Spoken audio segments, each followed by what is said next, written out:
became the talk of the town. Bel and his allies became hometown heroes overnight. They were the center of attention wherever they went after returning to the city.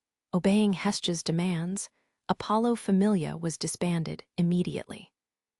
Apollo said his goodbyes and released every one of his followers from their contracts before being escorted out of the city for the last time. As for the now Familia-less adventurers, they went their separate ways. Some went on journeys of self-discovery, others were scouted and joined other Familias, and a few fell into despair. A small group, including Hyacinthus, went against the laws of Arario by leaving the city to follow their god. The effects of the war game were felt in many places.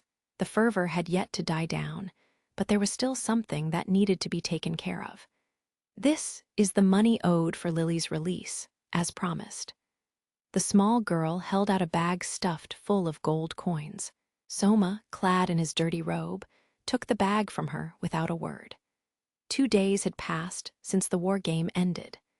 Lily had journeyed to Soma Familia's home by herself. Every vow that had been held in Apollo's name now belonged to Hestia Familia.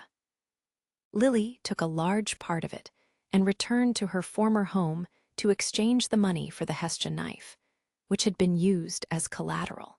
Her new family offered to go with her, but Lily declined.